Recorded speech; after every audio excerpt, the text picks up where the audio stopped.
Welcome back. President Trump is revealing just how close he was to striking Iran. On Monday, he announced he'd called off a scheduled attack. But listen to what he told reporters yesterday. I was an hour away.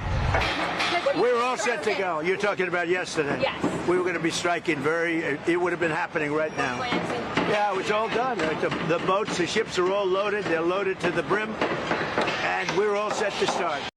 You see, he was giving a tour of the White House ballroom construction. On Capitol Hill, the Senate advanced a resolution, though, to limit President Trump's war powers in Iran. 4 Republicans, including Senator Bill Cassidy, voted in favor of the resolution. However, even if it cleared the House, the president would likely veto it. CBS News national security contributor Sam Vinograd joins us now from Prague. She's also a former White House official. Good morning, Sam. From your view, we've heard the bluster from the president and it be used to get Iran to negotiate. So could we really be on the brink of the war restarting, or is this just more of a rhetorical negotiating tool? Well, Errol, it is certainly hard to know whether the president is serious about the fact that he was just an hour away from authorizing resumed military strikes against Iran. But I will tell you that in Washington, D.C., various foreign officials that I spoke with did indicate that they thought that President Trump and that they had heard that President Trump was very close to resuming these military operations. Certainly, Central Command and other parts of the U.S. military have worked to keep all options on the table. So even with the ceasefire in place, they have maintained a degree of readiness to resume military operations if the president gives the order. So while the hour away mention may be a little hyperbolic, because certainly there were indications that the president was close to resuming operations.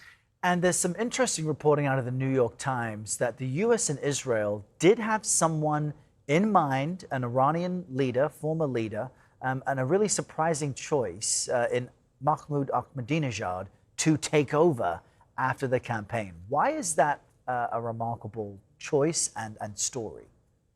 Well, this story is really remarkable on a lot of levels. In the first instance, it indicates that the Israelis, and we should assume the United States, weren't just focused on the Iranian nuclear and missile program, but they actually were focused on regime change.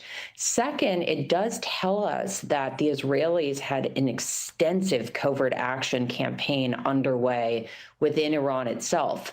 Not just the pager operation against Hezbollah, but other covert operations in Iran have come to light before, including assassination operations and more. But now, based on this New York Times reporting, it indicates that they were in ongoing and direct contact with the former president of Iran and launching operations reportedly to help facilitate his release from house arrest. Certainly, the choice of Ahmadinejad is curious. He was not known as a friend of the United States when he was in power in his second term when I was at the White House. He had very hardline views. He clashed repeatedly with reformists and certainly was not viewed as someone who was a peacemaker or a builder of freedom and civil rights within Iran. So this certainly was a curious choice if the reporting is true. And it all fell apart reportedly because a strike near his home spooked him. Really unusual, but interesting nonetheless. Sam, great to get your insight on all of this. Thanks, Errol. Thanks for being with us.